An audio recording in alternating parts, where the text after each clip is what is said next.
저는 결혼한 지 얼마 안 된 새댁입니다. 얼마 전에 정말 놀라운 일을 겪어서 이렇게 글을 쓰게 되었습니다.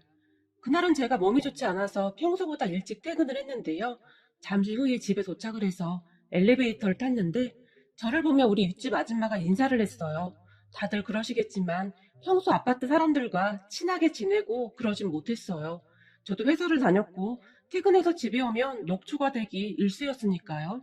다만 바로 위층 아줌마와 그 아들들의 얼굴만 알고 있는 정도였어요. 위층 아줌마가 얼마 전에 이사를 왔는데 떡을 들고 오셨거든요. 안녕하세요. 이번에 바로 위층에 이사 온 사람입니다. 우리 집에 아들이 둘이에요.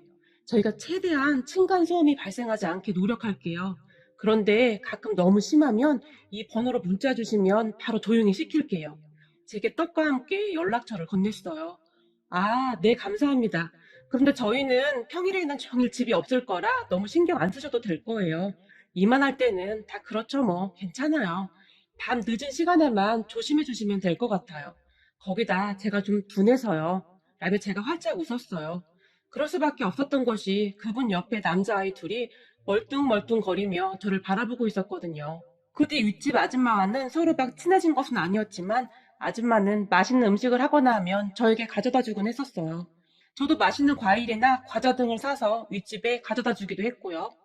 그렇게 몸이 안 좋아서 조금 일찍 퇴근하던 그날 엘리베이터에서 마주친 윗집 아줌마는 저기 세인 씨, 혹시 집에 별일 있는 거 아니죠? 제게 물었어요. 네? 저희 집이요? 아니요, 별일 없는데. 왜 그러세요? 제가 그냥 습관적으로 대답을 했는데요. 혹시 지금 잠깐 시간 좀 괜찮아요? 지금이요?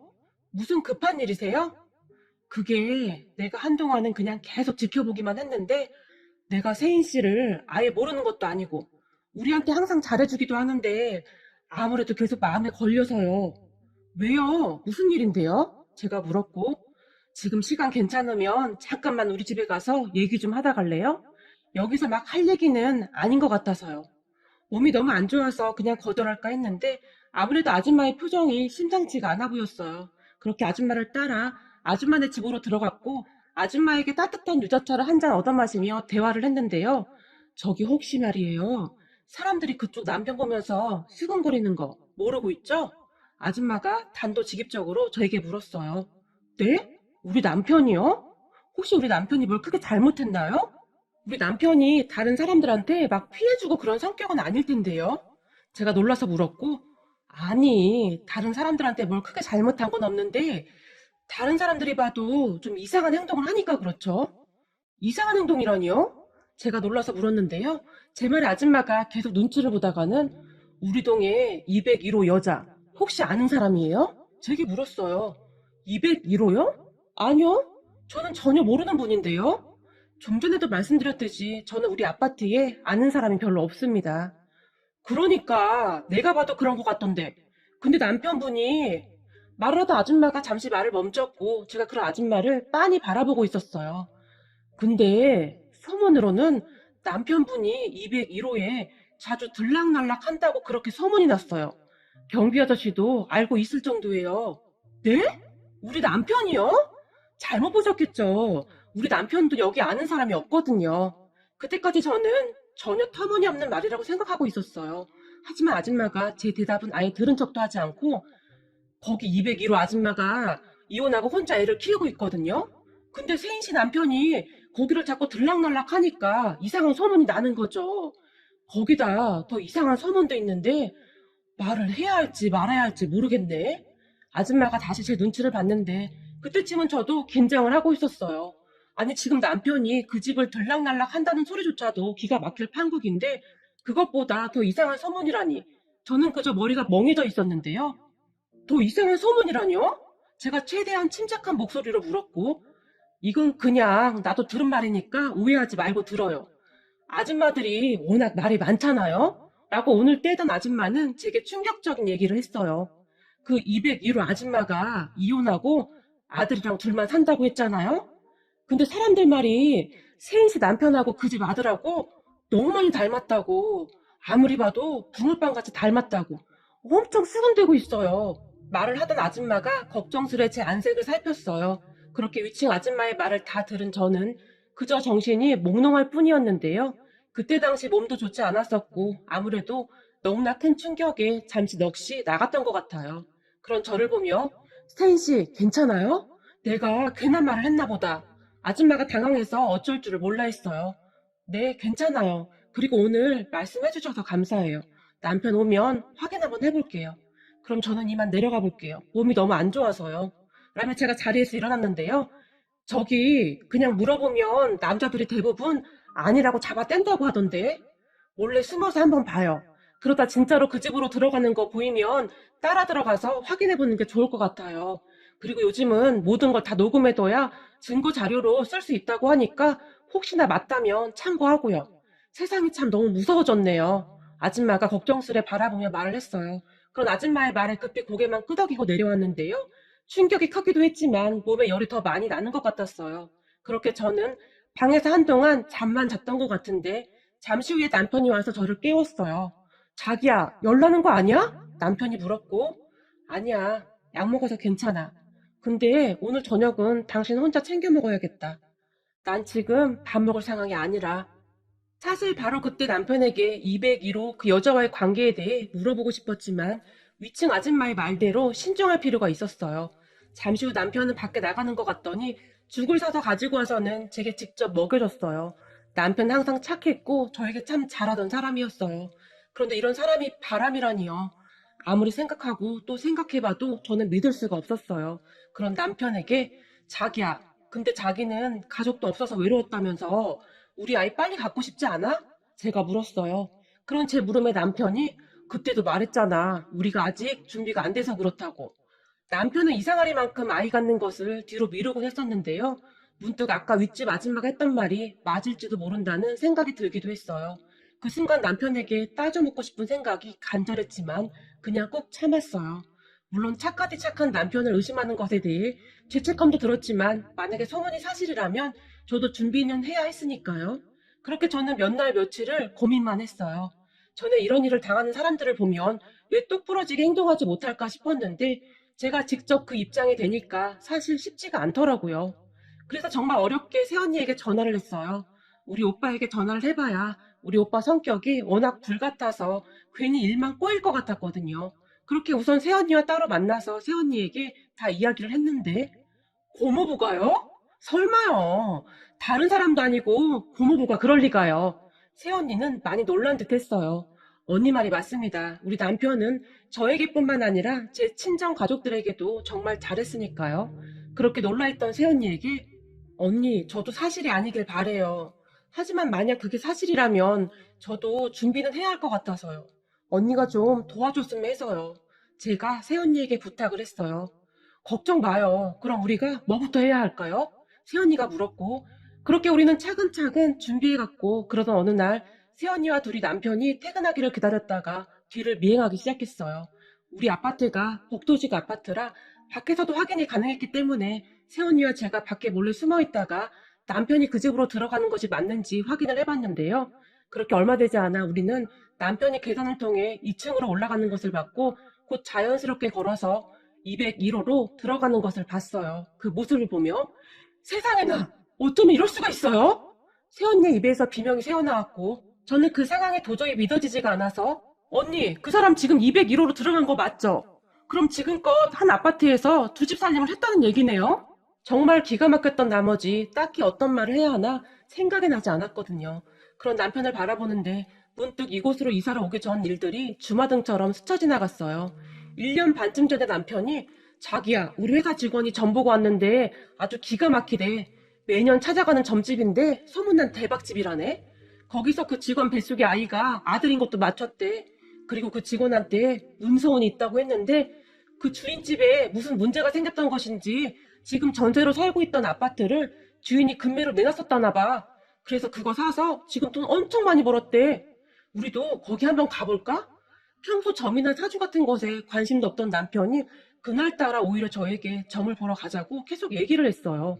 그런 남편을 보며 당신 그런 거 잘 안 믿잖아. 제가 물었지만 그런데 나도 요즘 하도 답답해서 그런지 좀 보고 싶네. 라는 말을 했어요. 그렇게 점을 보러 간 우리를 보던 점쟁이 한 분이 쉬지 않고 여러 가지 얘기를 했는데요. 진짜 용하긴 용한 모양인지 정말 잘 맞췄어요. 그런 점쟁이를 보며 남편과 제가 감탄을 했는데요. 얼마 후 점쟁이가 지금 살고 있는 곳 터가 안 좋아. 이사를 가야 해. 안 그러면 남편 건강에 문제가 생길 거야. 심각하게 말을 했어요. 그러더니 남편을 빤히 바라봤는데 요즘 꿈에 돌아가신 어머님이 자주 보이지 않아? 점쟁이가 물었어요. 어떻게 하셨어요? 화들짝 놀라며 남편이 대답했고 빨리 이사를 가라고 하는 거야. 집터가 참 중요한데 남편이랑은 집터가 맞지가 않아. 땡땡동에 있는 아파트로 가면 좋겠네. 거기가 남편이랑 궁합이 아주 잘 맞네. 점쟁이가 머리를 좌우로 흔들면서 심각하게 말을 했어요. 정확히 무슨 돈까지 말을 해주니 정말 신기하더라고요. 하지만 이사가 쉬운 일도 아니고 약간의 고민을 했는데요. 그런 저를 보며 남편은 우리 이사 가자. 나 요즘 점쟁이 말대로 몸이 계속 안 좋은 것 같아. 라며 계속 이사를 가자고 했는데 이미 점쟁이의 말을 들었기에 그냥 모른 척 하기도 그렇고 참 고민이더라고요. 왜 그런 거 있잖아요. 무시하자니 괜히 찝찝한 거. 그런 거 말이죠. 그렇게 얼마 뒤에 우리는 집을 보러 다녔고 남편은 땡땡동 아파트를 보며 거기가 좋겠다고 유독 그곳만을 고집했어요. 그렇게 우리는 그 아파트에 전대로 들어갔어요. 그런데 그날 아주 자연스럽게 201호로 들어가는 남편의 모습을 보며 뭔가가 상당히 꺼림칙하더라고요. 예전에 우리 엄마가 했던 말 중에 여자한테는 감이라는 게 있는데 그게 참 이상하리만큼 잘 맞더라. 그러니까 너도 그런 감을 그냥 무시하지 마. 라고 했던 말이죠. 엄마의 말대로 남편의 뒷모습을 보며 뭔가가 상당히 잘못됐다는 확신이 들기 시작했고 멍이 서서 충격으로 인해 잘 굴러가지도 않는 머리를 굴리느라 애쓰고 있었는데요. 그런 저를 보던 새언니가 고모, 지금 이러고 있을 때가 아니에요. 빨리 따라와요. 내 거 핸드폰 녹음기는 켰는데 혹시 모르니까 고모 것도 켜놔요. 어쩜 다른 사람도 아니고 고모부가 이럴 수가 있어요? 지금껏 두 집 살림을 한 거잖아요. 내가 가만 안 둘 거예요. 새언니는 분노하고 있었어요. 그렇게 우리는 서둘러서 201호로 가기 위해 계단을 올라갔고 201호 문 앞에서 새언니가 급히 초인종을 눌렀어요. 그리고 잠시 후에 안에서 누구세요? 한 남자아이가 문을 열어줬는데요. 제가 그 아이의 얼굴을 뚫어지라 바라봤는데요. 그 아이와 눈이 마주치던 그 순간 맙소사라는 말이 제 입에서 튀어나왔어요. 아이가 남편과 닮아도 너무 많이 닮아 있었어요. 그때서야 비로소 알게 되었죠. 사람들이 괜히 그런 말을 했던 것이 아니었구나 하고요. 아이는 특히 남편과 눈이 똑같았어요. 우리 남편 눈이 커다란 쌍꺼풀이 있는 눈인데 속눈썹도 굉장히 긴 편이에요. 그래서 어디를 가나 처음 남편을 보는 사람들은 남편의 눈을 신기한 듯 그렇게 쳐다봤어요. 사실 저도 남편을 처음 만났을 때 그 눈이 참 신기했었고요. 그런데 그런 남편의 눈과 똑같이 생긴 눈을 가진 아이가 제 눈앞에 서 있었어요. 그런 아이를 보며 새언니도 놀란 건 마찬가지였는데요. 제가 보기에 새언니가 저보다 충격을 더 받은 듯 했어요. 고모, 저한테 아이 이야기는 안 했었잖아요. 순간 새언니가 많이 당황한 채 물었어요. 하지만 저는 뭐라 대꾸할 수 있는 상황이 아니었기에 그저 충격에 휩싸인 채 한동안 아이의 눈만 바라보고 있었어요. 그리고 곧 도영아, 왜 그래? 누가 왔어? 라며 201호 여자가 나왔는데요. 그 여자가 소문의 그 201호 여자임에 틀림없었는데 말이죠. 저는 그 여자의 얼굴을 보고는 그만 그 자리에 주저앉고 말았습니다. 그런 저를 보며 고모, 괜찮아요? 새언니가 놀라서 저를 부축했고 곧 안에 있던 남편이 놀라서 나왔는데요. 여보, 당신이 여긴 어떡해? 라며 남편이 저를 부축하려고 했어요. 하지만 그런 남편을 보며 새언니가 만지지 마. 어디서 그 더러운 손으로 우리 고모를 만져? 남편에게 소리를 질렀어요. 아니, 여기를 어떻게 오셨어요? 남편이 새언니를 보며 깜짝 놀랐어요. 아니, 다른 사람도 아니고 고모부가 어떻게 이럴 수가 있어요? 고모부가 이러고도 사람이에요? 새언니가 남편에게 소리를 질렀어요. 아닙니다. 오해예요, 오해. 라고 말을 하던 남편이 저를 바라보며 여보, 진짜야. 오해야, 오해. 내가 다 설명할게. 그러니까 우선 안으로 들어와. 남편이 어쩔 줄을 몰라 했어요. 그런 남편의 말을 제가 무시한 채 201호 여자를 보며 당신 누구죠? 당신이 설명해요. 제가 202호 여자를 노려보며 물었는데요.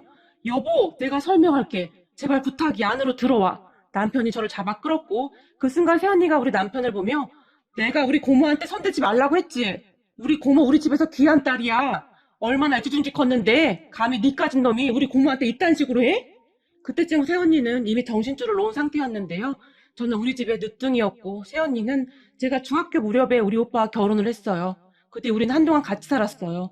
그랬기에 연세가 많았던 우리 엄마보다도 사실 새언니에게 더 의지를 할 수밖에 없었거든요.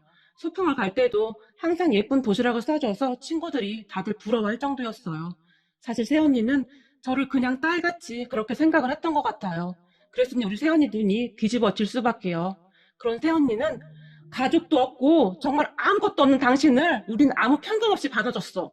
그리고 우리 가족 모두 당신을 정말 친가족처럼 생각했어. 그런데 이런 짓을 해? 새언니가 다시 소리를 질렀어요. 그런 우리의 모습을 보고 있던 201호 여자가 저기 뭔가 오해가 있으신 것 같은데 우선 들어오시죠. 그렇지 않아도 제가 언니 따로 한번 만나서 말하려고 했었는데 오빠도 저도 차마 입이 떨어지지가 않아서 일을 이렇게 키웠네요. 201호 여자가 눈에 눈물을 가득 머금은 채 저를 바라봤어요. 제가 201호 여자의 얼굴을 보던 순간 주저앉아버렸던 이유가 말이죠. 그 여자도 남편과 똑같은 눈을 하고 있었거든요. 이건 뭐 남편 얼굴에 머리만 길다고 보시면 될 것 같아요. 그랬으니 제가 너무 놀라서 주저앉을 수밖에요. 그런 201호 여자의 말을 들으며 그 여자의 눈을 하염없이 바라보고 있었는데요. 그런 여자의 뒤에 숨어있던 아이가 삼촌이라고 하면서 남편의 다리를 꼭 붙잡고 있었어요. 남편이 그런 아이를 들어서 안으며 아니야, 괜찮아. 숙모가 화가 많이 나서 그러니까 도영이가 이해해줄 수 있지? 숙모가 원래 엄청 착한 사람인데 삼촌 때문에 화가 많이 나서 그래. 라는 말을 했고 남편의 말에 숙모? 숙모? 라는 말을 아이가 반복했어요. 그리고는 남편이 들어오세요. 그렇지 않아도 곧 말하려고 했었는데 라고 말을 했고 세연이와 저는 얼떨결에 그 집 안으로 들어갔어요. 그런데 그 순간 201호 여자가 세연이 너무 죄송하고 반가워요. 세연이는 몰랐겠지만 전 언니가 출근할 때마다 몰래 몰래 숨어서 바라보고 있었는데 모르셨죠? 죄송해요. 괜히 저 때문에 언니가 마음고생을 했네요. 201호 여자가 제 손을 꼭 잡으며 눈물을 글썽이고 있었어요. 세연이와 저는 정말 당황할 수밖에 없었는데요. 우선 확실했던 것은 201호 여자와 우리 남편은 불륜 사이는 아니라는 것이었어요. 그리고 남편이 정말이지 믿을 수 없는 이야기를 시작했는데요. 201호 그 여자가 남편의 친여동생이랍니다. 아주 오래전에 남편의 아버지, 그러니까 저에게는 시아버님이시죠. 시아버님이 돌아가셨는데 시어머님도 몸이 많이 아파 정말 어쩔 수 없이 201호 여자, 아니죠. 시누이죠. 시누이를 그때 당시 아이가 없던 부잣집에 입양을 보냈다고 하네요. 친척들이 시누이를 입양 보내라고 했다는데 처음에는 시어머님이 절대 안 됩니다. 라며 펄쩍펄쩍 뛰시면서 울며 불며 반대하셨다는데요. 그 부잣집에서 여기 있으면 공부나 제대로 하겠어요? 딸 인생도 생각하셔야죠. 지금 당장 해주실 게 아무것도 없으시잖아요. 근데 우리 집에 가면 우리는 다 해줄 수 있어요. 부잣집 부부가 시어머님을 설득했다고 하네요. 그리고 얼마 후 딸의 앞날을 위해 입양을 선택했다고 합니다. 남편과 시누이는 그 뒤 서로 잊고 살았던 것 같아요. 물론 시어머님은 남편에게 너한테 동생이 있으니까 절대 잊으면 안 된다. 알겠냐? 혹시나 나중에라도 찾아올지 모르니까 이 엄마가 없어도 네가 잘 챙겨주거라. 라며 항상 눈물바람이었다고 하네요.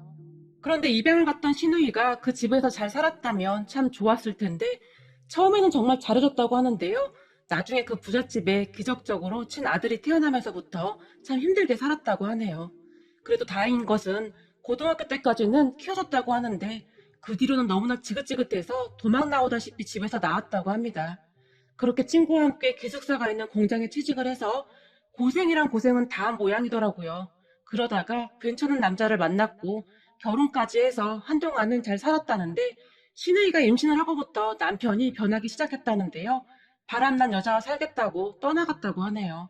그래도 다행이었던 건 시누이가 이혼을 못하겠다고 나자빠지자 살고 있던 집이랑은 다 줄 테니까 제발 이혼만 해달라고 했다고 하네요. 결국 시누이는 홀로 아이를 키워야 했으니까 그 돈을 받고 이혼했고 말이죠. 그렇게 지금의 아파트에서 살게 되었던 것이고요. 그러던 어느 날 친엄마와 오빠를 찾아보기 위해 경찰의 도움을 받아가면서 백방으로 노력한 끝에 시누이는 고향을 알아냈다고 하는데요. 그렇게 혹시나 하는 마음으로 고향으로 내려갔고 물어물어 고향집을 찾아갔다고 하는데요. 그 동네 정자에 모여있던 사람들에게 자초지종을 이야기하자 혹시 그 감나무집 그 집 딸 아니야? 그때 남편이 세상 떠나고 애 둘 키우다가 그때 딸을 부잣집에 보냈었잖아. 그 집 딸 같은데? 한 할머니가 기억이 난 듯 말을 했고 그렇게 동네 사람들도 시누이가 딱해 보였던지 먼 친척분 한 분에게 연락을 해주셨고 잠시 후에 그 친척분을 만났다고 하는데요. 네가 미양이구나. 네 오빠가 너를 얼마나 기다렸는데. 혹시 네가 찾아오게 되면 연락 달라고 나한테 신신당부했었다. 잠깐만, 연락처가 어디 있었는데? 라며 그 친척분이 신우이에게 우리 남편의 연락처를 알려줬다고 합니다. 참 무슨 이런 기가 막힌 인생이 있단 말입니까? 그렇게 신우이가 남편에게 연락을 했고 서로 만났다고 합니다. 그런데 문제는 저에게 이 사실을 어떻게 말해야 하나 고민하고 또 고민했다고 하는데요. 결국 이사까지 왔지만 둘 다 선뜻 말하지도 못하고 그렇게 숨어서 지냈다고 하네요. 이야기를 듣는데 참 기가 막히기도 하고 한편으로는 신우이의 인생이 너무 안 됐기도 하고 마음이 참 복잡하더라고요. 저를 계속 속였다는 것에 믿었던 남편에게 배신감과 함께 울분이 터져서 제가 순간 눈물을 흘렸는데요. 순노, 울지 마. 내가 후회해줄게. 라며 조카가 제 눈물을 닦아주더라고요. 그러더니 우리 새언니를 빤히 바라봤고 그런 조카를 보며 우리 새언니가 나? 나도 그냥 숙모라고 불러. 갑작스러운 상황에 적당한 호칭은 생각나지 않았던 새언니가 대답했어요. 와, 그럼 난 숙모가 2명이야? 내가 지민이보다 숙모가 더 많아. 내일 자랑해야지. 라며 활짝 웃었어요. 그 말을 듣는데 정말이지 가슴이 미어졌다고 해야 할까요? 엄마와 둘이서만 살면서 가족이 얼마나 그리웠을까요? 그랬는데 갑자기 가족이 많이 생겨서 조카는 그저 신이 나 보였어요. 그 순간 꽁꽁 얼어있던 제 마음이 녹았던 것 같아요. 물론 둘 다 저를 속인 것은 정말 잘못한 것이지만 어린 조카에게 좋은 가족이 되어주고 싶었어요. 우리 새언니가 옛날에 저에게 했던 것처럼 저도 그렇게 할 수 있을 것 같았어요. 그렇게 우리 모두는 어느 순간 펑펑 눈물을 흘렸는데요. 한참 나중에 남편의 고백으로 알게 된 것인데요. 전에 점을 보러 갔을 때 말이죠. 신우이 옆으로 이사를 가기 위해 직장 동료 소개로 그 점쟁이를 찾아간 남편이 간절하게 부탁을 했는데 점쟁이도 남편이 딱해 보였던지 어렵게 부탁을 들어줬다고 합니다. 내가 그렇게 인정머리 없어 보였어? 진작에 말했으면 좋았잖아. 라고 물었는데요. 아니, 이게 말이야. 쉽지가 않더라고. 당신 가족들이 그동안 나한테 얼마나 잘해줬어. 그런데 결혼할 때 나는 이미 당신 가족들한테 거짓말을 한 거잖아. 동생이 있었고 입양 갔다는 말을 내가 숨긴 거잖아. 사실 고민이 좀 됐어. 갑자기 어떤 신우이가 있다고 해야 하는데 혹시 당신이 크게 오해할까봐 두렵기도 했고 사실 따지고 보면 명백한 사기 결혼이라고 할 수도 있는 거니까 사실 나 같은 사람 받아준 것만 해도 미안할 지경인데 뭐 그런 생각도 많았고 아무것도 없는 날 그냥 다 이해하고 받아주신 장인 장모님께도 어떻게 말해야 하나 고민도 했고 정말 미안해 라며 남편이 다시 한번 사과를 했어요. 그리고 우리는 그 뒤 꽤 잘 지내고 있답니다. 갑자기 시누이가 생겼다는 말에 우리 친정에서 시누이를 초대해서 밥도 같이 먹었는데 우리 아빠가 남편을 보며 우리 며느리가 자네 동생 집에 찾아가서 그 난리를 쳤다며? 오해해서 그런 거니 이해해 주게나? 그동안 자네 동생이 얼마나 힘들게 살았을까 생각하니 자네 심정이 충분히 이해가 되는구만. 근데 자네도 자네 동생도 이제 우리 가족이니 앞으로는 좀 편하게 생각했으면 좋겠구먼. 이라며 말씀을 하셨어요. 그런데 밥을 먹던 조카가 엄마, 그럼 나 할머니, 할아버지 새로 생긴 거야? 라며 기쁜 표정으로 물었는데 그 순간 우리 부모님의 눈가가 촉촉해졌어요. 그리고는 당연하지. 이제부터 우리가 우리 도영이 할머니, 할아버지다. 알겠니? 그러니까 자주 놀러 와야 해. 라며 조카를 꼭 안아주었는데요. 우리 아빠 품에 안겨있던 조카가 순간 우리 오빠를 빤히 바라봤는데요. 그런 조카를 보며 제가 도영이는 좋겠네. 이제부터 삼촌도 2명이야. 라며 활짝 웃었어요. 그 말에 조카가 펄쩍펄쩍 뛰었는데요. 아싸, 이제 내가 지민이보다 다 많아. 내가 제일로 부자야. 라며 좋아했어요. 그리고 남편이 우리 부모님을 보며 아버님, 어머님, 감사합니다. 목소리까지 떨며 말을 했어요. 그리고 우리는 여전히 같은 아파트에서 살면서 서로서로 챙기며 살고 있어요. 시누이도 참 좋은 사람인지라 별로 불편한 것도 없고 단지 급할 때마다 우리가 조카를 돌봐주고 있어요. 그러던 어느 날 이 집 아줌마를 다시 만났는데요. 세상에나 어쩌면 그런 일이 다 있어요? 친여동생이라면서요? 지금 생각해보니 눈이 똑같았어. 그죠? 신기하네 진짜. 무슨 이런 일이 다 있어요? 그래도 다행이네요. 그렇게 말해놓고 걱정 많이 했거든요. 라며 제 손을 꼭 잡아주었어요. 그 뒤에도 우리는 다 같이 우리 친정에도 자주 가서 식사도 하고 시누이와 조카랑 여행도 다니고 그렇게 지내고 있는데요. 우리 부모님과 오빠 내외도 그냥 원래부터 가족이었다는 듯이 그렇게 살고 있어요. 그리고 살면서 동생에 대한 죄책감이 많았던 남편도 마음의 짐을 좀 덜게 되어서 그런지 요즘 얼굴이 많이 편해 보이네요. 지금껏 참 힘들게 살았던 시누이가 이제는 좀 편히 살았으면 합니다.